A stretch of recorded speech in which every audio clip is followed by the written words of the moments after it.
Lucy, please obey Helen."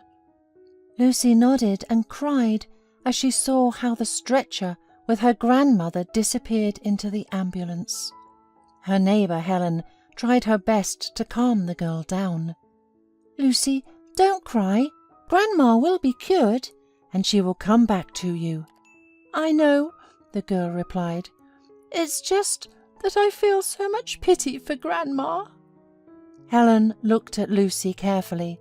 She had known her grandmother Ruth for a long time, but the girl had come to live with her only recently.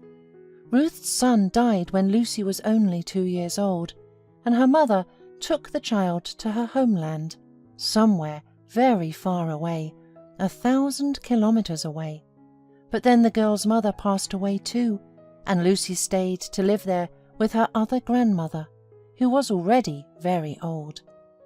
The two grandmothers frequently called each other, and then it was time for Lucy to go to school. But in the remote village where she lived, there was no such opportunity, and the school was very far away. So the grandmothers discussed and decided that it would be better for Lucy to be in the city with Ruth. That's how Lucy came here. Helen took the girl to her apartment and explained that she would have to stay with her for a while. The woman reassured Lucy, saying that she could bring her everything she might need. The girl nodded meekly and asked her neighbour to let her take her flower with her. "Sure, bring it. But unfortunately, my flowers don't grow at my place for some reason. Aren't you afraid your flower won't be well here either?" asked Helen. "I'm not afraid. They don't grow because they lack your love. They are alive and feel everything," said the girl, and went over to the violets standing on the windowsill. Helen was very fond of violets and hoped that they would bloom for her, as they should. But for almost a year she had done everything, but violets not only did not bloom, but grew very slowly. Lucy stroked each leaf and whispered something softly. Helen looked at her fascinated for a few minutes and then, shaking her head, returned to her household chores. In the evening, Lucy called her grandmother. "Grandma, I'm fine. Helen said we're coming to visit you on Sunday." They talked some more, and the girl, after saying goodbye, handed the phone to Helen and went to bed. As she fell asleep, she heard Helen talking with Ruth for a long time, and she thought about how kind this Helen was and how good she felt at her place. In the morning, Helen got up early to prepare a delicious breakfast for Lucy. She entered the kitchen and froze. Something subtly changed around her, but she could not figure out what it was. Suddenly, she glanced at the windowsill and gasped. All the violets had budded. Helen could not believe her eyes. She stared at this miracle for a long time, unable to believe her eyes, and then she looked in surprise toward the room where Lucy was sleeping. The woman poured herself a cup of coffee and wondered. Ruth had told her that Lucy's other grandmother was something like a local healer or fortune teller who treated people and helped them in difficult situations, and the girl had learned something from her. Helen had never come across such people before and did not trust such stories, but now she did not know what to believe. She knew one thing. Yesterday, Lucy had touched the flowers with her hand, and today, just overnight, buds had appeared on them, and it was hard to find a rational explanation. On Sunday, Lucy woke up early because she had to visit her grandmother in the hospital, and she was very worried. She had been in the hospital once before when she was very young, but she remembered almost nothing. All that remained in her memory were her mother's eyes filled with pain and pity, and that feeling of longing, hopelessness, and fear was something that the girl also remembered for the rest of her life. Helen and Lucy went into the market to buy her grandmother some fruit, and the girl confidently led the neighbour to one elderly saleswoman. "These," the girl pointed at the apples. "And why these particular ones?" "Look, they are much bigger apples and prettier ones." Helen wondered. "No," said Lucy stubbornly, "these are good because they're kind." Helen asked nothing more and simply bought these apples, and they went to the hospital. Ruth was sitting on the bed and wondering again, remembering how she had managed to break her arm with a dislocation. She was still kicking herself for getting up on that stool to hang the curtains, even though she knew it swayed a little. "I could have gone to the kitchen to get another, but I was too lazy, and this is the result. I frightened Lucy, and of course I frightened myself too." At that moment, Ruth heard her roommate moaning. Ruth turned and asked if she needed help, and the woman asked in a weak voice to adjust her pillow.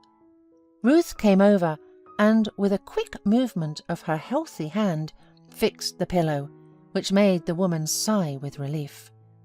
"Thank you. My strength is gone. I wish I could go to the next world and not torture anyone." "Felicity, how can you say that? Your daughter comes to you every day. She worries, but you are speaking like that. You should not give up.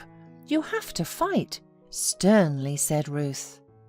"Do you think I do not want to live?" cried Ruth's neighbour. "But I feel sorry for my daughter. I think about her all the time. She has 2 children at home, and she's been tormented by me for a year now. I am only 50 years old, but I cannot even stand up, and no one can diagnose." Ruth wanted to say something, but did not have time. The door swung open, and Lucy ran into the room. "Grandma!" The girl ran up to her grandmother and gently hugged her.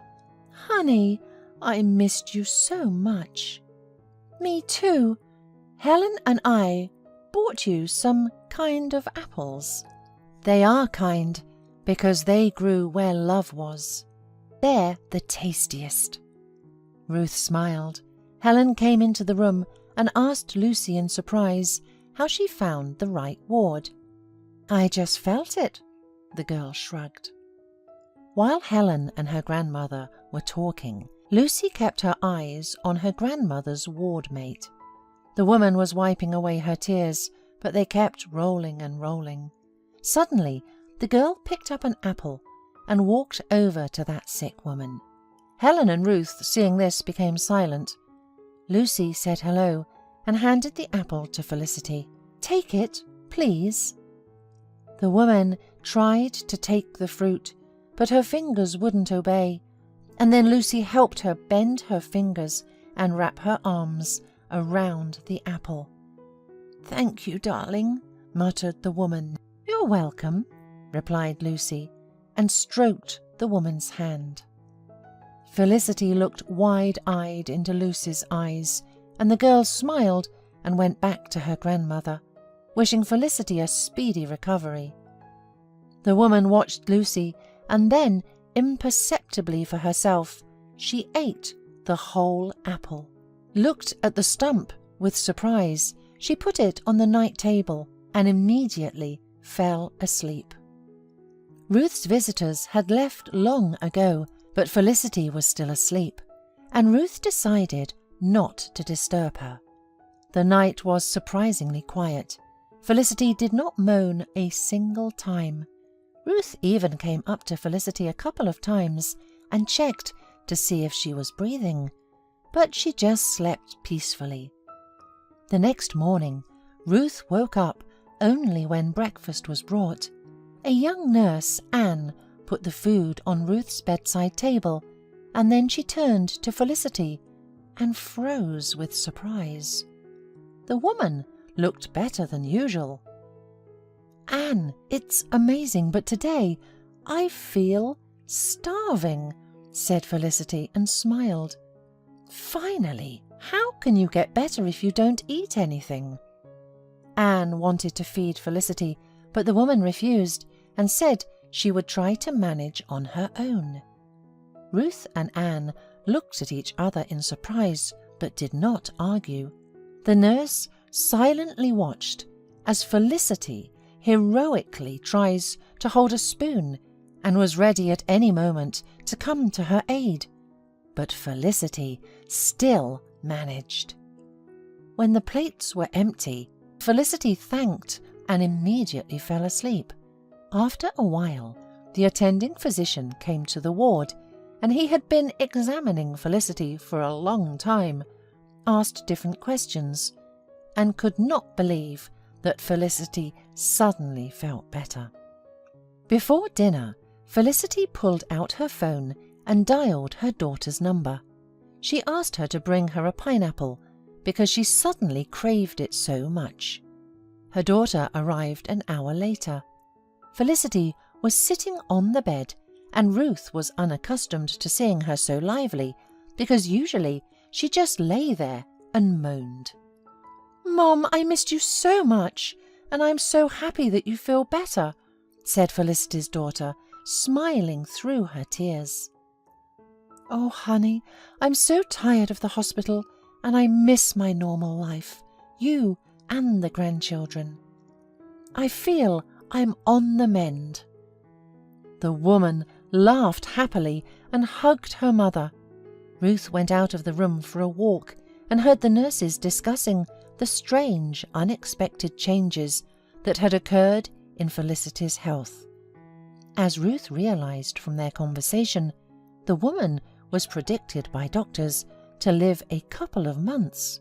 She almost did not eat and did not get up for a long time, and now suddenly there was a real miracle. 3 days passed. Ruth was getting ready to be discharged for further home treatment. Helen and Lucy were waiting for her outside, and Ruth leisurely packed her belongings. "Felicity, don't stay here too long. It is a true saying that the walls of home are a help." "Oh, of course. I want to go home so much. But the doctors won't let me go. They're still checking me out," said the woman and laughed. "Can I ask you a question?" "Of course you may ask, but I know what you would like to ask. So I'm right then. Was it your granddaughter who helped me?" Ruth sat down and, after a moment's thought, told Felicity about Lucy's second grandmother. Felicity listened and went out to walk Ruth out. When she saw Lucy, she hugged her and, making sure no one could hear her, whispered in her ear, "Thank you, sweetheart." "You're welcome," Lucy smiled and ran up to her grandmother. "Grandma, let's go home soon."